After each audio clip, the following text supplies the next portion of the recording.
ಗಂಡಸರೇ ಹಾಗೆ.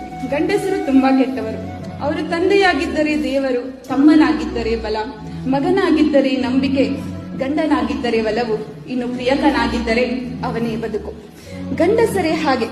ಆ ಕುರುಡ ತಲೆ ಎತ್ತಿ ನೋಡಿದರೂ ಅವನು ನಿಮ್ಮೆದುರು ಕಾಮುಕ. ಸಹಾಯಕ್ಕೆ ಮುಂದಾದರೆ ಚಪಲ ಬುದ್ಧಿಯವನು, ಇಲ್ಲವೇ ಅವನು ರಸಿಕ. ಇನ್ನು ಸ್ವಲ್ಪ ಕಪ್ಪಾಗಿ ಕಂಡರಂತೂ ಅವನು ದೇಶದ್ರೋಹಿಯೇ ನಿಮಗೆ. ಹೌದು, ಸ್ವಲ್ಪ ಗಂಡಸರೇ ಹಾಗೆ. ಗಂಡಸರೇ ಹಾಗೆ ಅಳದವರು, ಆಳವಾದ ದುಃಖ ಎದೆ ಒಪ್ಪಿಸಿ ಒಳಗಿಟ್ಟುಕೊಂಡವರು. ಶಿಲ್ಪವಾದರೂ ಕಣ್ಣಿಗೆ ಕಲ್ಲಾದವರು, ಕಬ್ಬಿಲ್ಲದೆ ದುಡಿದು ಬೆಲ್ಲವಾದವರು. ತಪ್ಪೇನಿಲ್ಲ, ಗಂಡಸರು ಕೆಟ್ಟ ಹಣ್ಣುಗಳೇ, ಆದರೆ ಹಣ್ಣಿನ ಗಿಡವೇ ಕೆಟ್ಟದಲ್ಲ. ಗಂಡಸರೇ ಹಾಗೆ.